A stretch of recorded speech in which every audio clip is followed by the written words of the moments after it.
ನಜೀತ್ ಅಂತ ಪಾಪ ಅಂಕೋಲಿಂದ ಬಂದಿದ್ದಾರೆ. ಯಾಕೆ ಬಂದಿದ್ರಿ? ನಾವು LLRಗೋಸ್ಕರ ಮೆಡಿಕಲ್ ಫಿಟ್ನೆಸ್ ಸ್ಟಡಿ ಈ ವೆಹಿಕಲ್ಗೆ? ಹೌದು ಸರ್, LLR ಮಾಡ್ತೀವಿ. ಮೆಡಿಕಲ್ ಬೇಕಾಗಿತ್ತು. ಹೌದು. ಯಾವಾಗ ಬಂದಿದ್ದೀರಿ? ನಾನು 2 ಗಂಟೆ ಬಂದಿದ್ದೀನಿ. 2 ಗಂಟೆ ಬಂದಿದ್ದೀರಿ.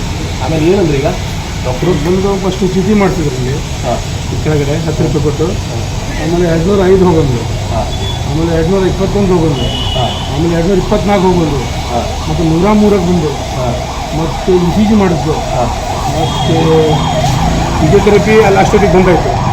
ನಾನು ಮತ್ತೆ ಕೇಳಿದೆ ಅವರಿಗೆ, ಸರ್ ಮತ್ತೆ ಅವ್ರು ಬಂದ್ ಮಾಡಿ ಹೋಗಿದ್ರಲ್ಲ ಅಂದರೆ, ಅದು ಬಂದ್ ಮಾಡಿ ಹೋದ್ರು 170 ಹೋದ್ರು. ಈಗ ಮ್ಯಾಲ್ಗಡೆ ಹೋಗ್ಬೇಕಿದ್ರ ನಿಮಗೆ? ಹಾಂ, ಮೇಳಗಡೆ ಹೋಗುತ್ತೆ. ಮಾಳಿಗೆ ಮೇಲೆ ಹೋಗಿ ಮಾಳಿಗೆ ಮೇಲೆ 205. ನೋಡಿ, ಮಾಳಿಗೆ ಮೇಲೂ ಕೂಡ ಹೋಗಂತ ಹೇಳಿದ್ರಂತೆ. ನಾನು ಯಾಕೆ ಹೇಳ್ತಾ ಇದ್ದೆ ಅಂದ್ರೆ ಪಾಪ ಒಬ್ಬ ಹ್ಯಾಂಡಿಕ್ಯಾಪ್ಟು ಅವನು ಹ್ಯಾಗ್ ಮೇಲೆ ಹೋಗುವ, ಅವ್ನಿಗೆ ಹೋಗ್ಲಿಕ್ಕಾಗತ್ತಾ? ಅವ್ನು ಮೇಲ್ಗಡೆ ಹೋಗ್ಲಿಕ್ಕಾಗತ್ತಾ? ಅವನು ಒಬ್ಬನೇ ಬಂದಿದ್ದಾನೆ, ಒಬ್ಬನೇ ಬಂದಿದ್ದ, ಯಾರೂ ಇಲ್ಲ ಅವನ ಒಟ್ಟಿಗೆ. ಮತ್ತು ಅವನು ಒಬ್ಬನೇ ಹೆಂಗೆ ಹ್ಯಾಂಡಿಕ್ಯಾಪ್ಟರು ಮೇಲೆ ಹೋಗ್ಬೇಕು ನೋಡಿ. ಸಿವಿಲ್ ಆಸ್ಪತ್ರೆ ಅಂತ ಕಿಮ್ಸ್ ಆಸ್ಪತ್ರೆಗೆ ಅವರು ಪಾಪ ಮೊನ್ನೆ ಏನಾಗಿತ್ತಂದರೆ ಅವ್ರು ಹ್ಯಾಂಡಿಕ್ಯಾಪ್ಟು, ಅವರಿಗೆ ಒಂದು ಇನ್ವ್ಯಾಲಿಡ್ ಕ್ಯಾರೇಜ್ ಬೈಕ್ ಓಡಿಸ್ಲಿಕ್ಕೆ, ಅಂದರೆ ವಿದೌಟ್ ಗೇರು, ಅಂದರೆ 3 ವೀಲರ್, ಅಂದರೆ ಈ ಗಾಡಿ 3 ವೀಲರ್ ಇದು ಹ್ಯಾಂಡಿಕ್ಯಾಪ್ಟರಿಗೆ ಅಷ್ಟೇ ಕೊಡ್ತಾರೆ. ಅಂದರೆ ಕಾಲಿಲ್ಲದವರಿಗೆ ಈ ವೆಹಿಕಲನ್ನು ಓಡಿಸ್ಲಿಕ್ಕೆ ನಮ್ಮ ಆ ಕಾರವಾರ RTO ಇಲಾಖೆಯಲ್ಲಿ ಒಂದು ಲೈಸೆನ್ಸ್ ಕೂಡ ಅವರಿಗೆ ಇಶ್ಯೂ ಆಗುತ್ತೆ. ಆದರೆ ಅವರು ನಮ್ಮ ಗೌರ್ಮೆಂಟ್ ಆಸ್ಪತ್ರೆಯಿಂದ ಒಂದು ಮೆಡಿಕಲ್ ಸರ್ಟಿಫಿಕೇಟನ್ನು ತರಬೇಕಾಗತ್ತೆ. ಆದರೆ ಮೊನ್ನೆ ಬಂದಾಗ ಅವರಿಗೆ ಭಾರಿ ಇಲ್ಲಿ ಯಾರೂ ಕೂಡ ಅವರಿಗೆ ಹೆಲ್ಪ್ ಮಾಡಿದ್ದಿಲ್ಲ. ಅಂದರೆ ಪಾಪ ಮಾಳಿಗೆ ಮೇಲೆ ಹೋದರೂ ಕೂಡ ಯಾರೂ ಹೆಲ್ಪ್ ಮಾಡಲಿಲ್ಲಂತೆ. ಅದಕ್ಕೆ ನಾನು ಆಮೇಲೆ ಡಾಕ್ಟರ್ ನರೇಶ್ ಪೌಸ್ಕರ್ ಅವರಿಗೆ ಸೂಪ್ರಿಟೆಂಡೆಂಟ್ ಅವ್ರಿಗೆ ಫೋನ್ ಮಾಡಿದೆ. ಇಲ್ಲ, ಒಂದು 2 ದಿವಸ ಬಿಟ್ಕೊಡ್ರಿ, ನಾನು ಲೀವಲ್ಲಿದ್ದೇನೆ, ನಾನು ಖಂಡಿತವಾಗ್ಲೂ ಮಾಡಿಕೊಡ್ತೇನೆ ಅಂತ ಹೇಳಿದ್ದಾರೆ. ಇವತ್ತು ಏನು ಹೇಳ್ತಾರೆ ಕೇಳುವ. ಸರ್ ನಮಸ್ಕಾರ. ನಮಸ್ಕಾರ ಸರ್. ಮೊನ್ನೆ ಏನಾಯಿತು? ಇಲ್ಲ, ನನ್ನ ಹೆಸರು ನಜೀಬ್ ಅಂತ, ಅಂಕೋಲಾದಿಂದ. ಮೊನ್ನೆ ಮೆಡಿಕಲ್ ಫಿಟ್ನೆಸ್ ಸರ್ಟಿಫಿಕೇಟ್ಗೋಸ್ಕರ ಬಂದೆ ಸರ್. ಬಂದು ಇಲ್ಲಿ ಟೋಕನ್ ಮಾಡಿಸಿದೆ. ಮಾಡಿಸಿ ಅವ್ರೇನು ಹೇಳಿದ್ರು ಮೇಲ್ಗಡೆ ಹೋಗ್ಬೇಕು ಆಫೀಸಿಗೆ. ನಾನು ಹೆಂಗೋ ಮಾಡಿ ನಿಧಾನವಾಗಿ ಒಂದು ಅರ್ಧ ತಾಸು ಆಯ್ತು ನನಗೆ ಮೇಲೆ ಹೋಗ್ಲಿಕ್ಕೆ.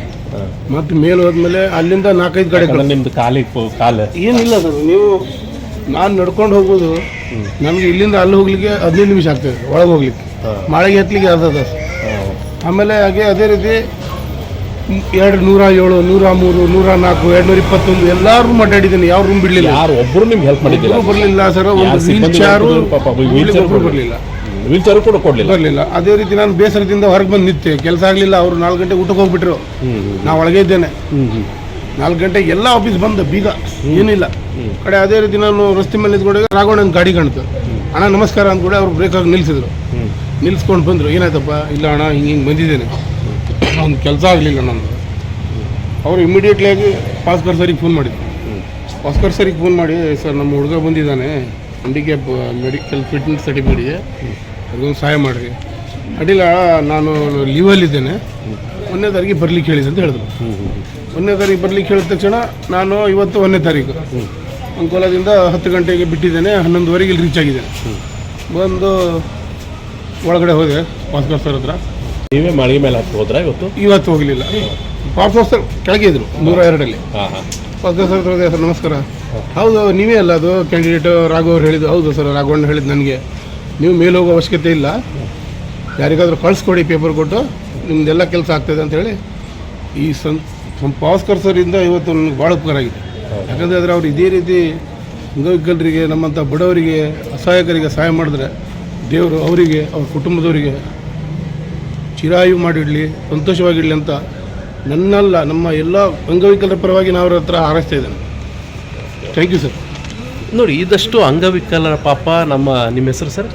ನಜೀಪ್ ಅವ್ರ ಮಾತು ನೋಡಿ, ಎಷ್ಟು ಒಳ್ಳೆ ಆಶೀರ್ವಾದ ನೀಡಿದ್ರು ಅವರು ಡಾಕ್ಟರ್ ನರೇಶ್ ಪೌಸ್ಕರ್. ಅಂದರೆ ಈ ರೀತಿ ಇವರು ಯಾರಿಗೂ ಸಹಾಯ ಮಾಡಿದ್ರೆ ಖಂಡಿತವಾಗಲೂ ಅವರಿಗೆ ನಮ್ಮಂಥವ್ರ ಆಶೀರ್ವಾದ ಖಂಡಿತ ಅಂಗವಿಕಲರದಷ್ಟೇ ಅಲ್ಲ, ಇಡೀ ಸಮಾಜದ ಆಶೀರ್ವಾದ ಈ ಡಾಕ್ಟರ್ ಜನರಿಗೆ ಸಿಗುತ್ತೆ.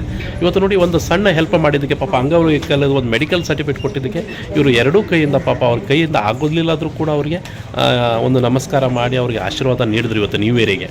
ಅದೇ ರೀತಿ ಇವರು ಸಹಾಯ ಮಾಡ್ತಾನೆ. ನನ್ನ ಹತ್ರ ಪಾಪ ಬಂದ, ನಾನು ಪೌಸ್ಕರ್ ಸರಿಗೆ ಫೋನ್ ಮಾಡಿದೆ, ನನ್ನ ಕರ್ತವ್ಯ ನಾನು ಮಾಡಿದೆ. ಆದರೆ ಥ್ಯಾಂಕ್ ಯು ಡಾಕ್ಟರ್ ನರೇಶ್ ಪೌಸ್ಕರ್ಗೆ. ಈ ಆಸ್ಪತ್ರೆ ಇದೇ ರೀತಿ ಸುಧಾರಣೆ ಆಗಲಿ ಅಂತ ನಾನು ಕೂಡ ದೇವರ ಹತ್ರ ಬೇಡ್ಕೊಳ್ತೀನಿ. Thank you very much.